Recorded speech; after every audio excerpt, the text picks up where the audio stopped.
Well, it seems that the Archbishop of Canterbury is shocked at the reaction to his verbal suicide bomb. He received quite a lot of abuse. One person even called him a Judas, which I thought was a little unfair. I mean, what did Judas ever do to deserve that kind of abuse? Yes, okay, he betrayed Jesus, but the Christian Church has betrayed him every day for the last 2,000 years, and nobody seems to care about that. The Archbishop is a very clever man, but he's clever in a useless way because he lives in a bubble. All this stuff is theoretical to him. None of it will impact on his life in any way, so he can well afford to be magnanimous about it.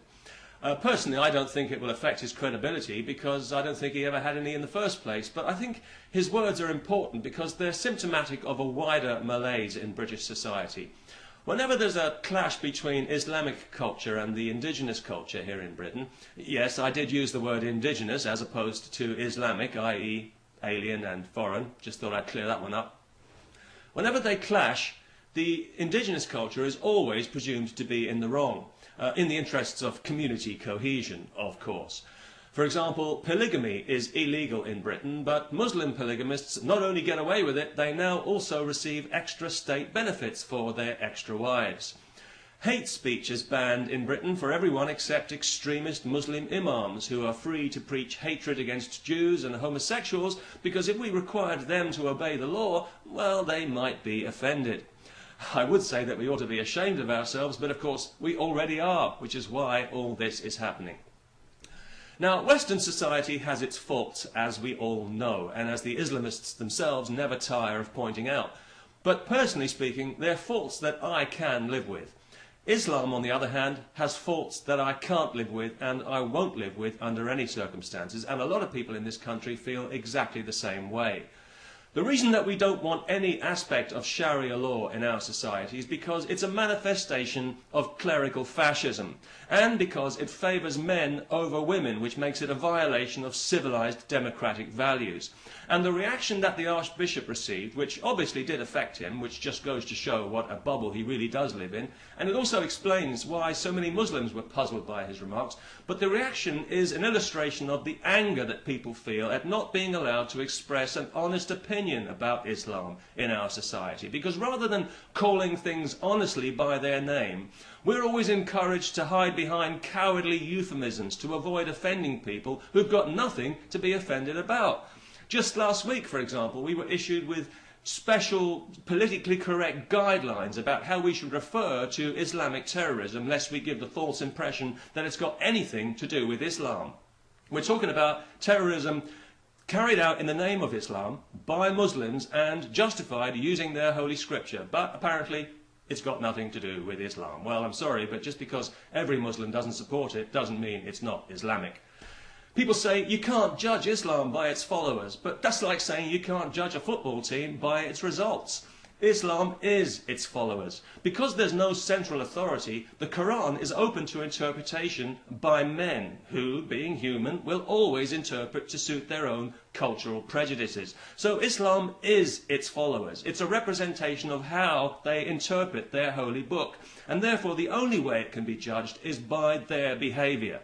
Unfortunately, right now, for all of us, that is Muslims and non-Muslims alike, the driving force behind the religion is Saudi Arabia, where most of the terrorist money comes from and where many of the so-called community leaders in Britain get their funding.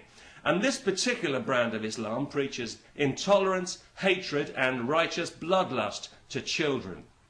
And people like the Archbishop, who think that every situation can be resolved by respectful dialogue, even while the people they're talking to are stepping on their faces, these people are part of the problem, not the solution. The solution is not more appeasement, dialogue and debate. The solution is to enforce the law equally and impartially for everyone, regardless of whether it's inconvenient for some Muslims. The solution is to prosecute those who incite terror, to close down the mosques and deport the imams. Any sane society will be doing this automatically.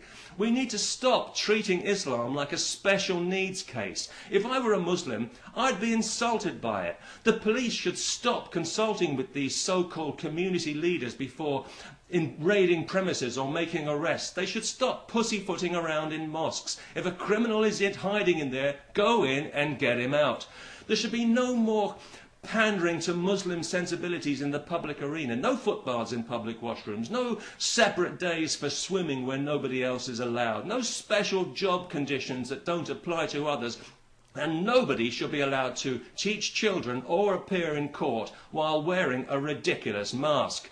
There should be no restrictions on non-Muslims, like when Scottish Health Service staff were forbidden to eat lunch at their desks during Ramadan in case somebody happened to be fasting nearby. And there should be no cultural sensitivity of any kind involving Christmas or pigs or dogs. In fact, just a couple of weeks ago, the classic story of the Three Little Pigs, the classic children's story, was censored by a committee of English middle-class bedwetters desperate to show how culturally sensitive they are at everybody else's expense.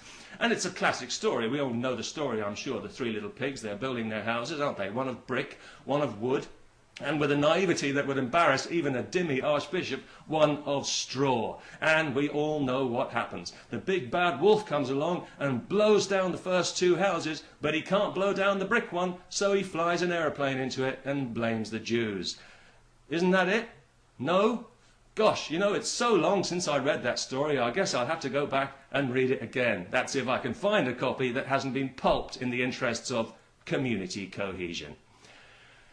Peace to everyone, especially to all those Muslims who are as embarrassed as I am by this cloistered, bubble-headed fool of an archbishop.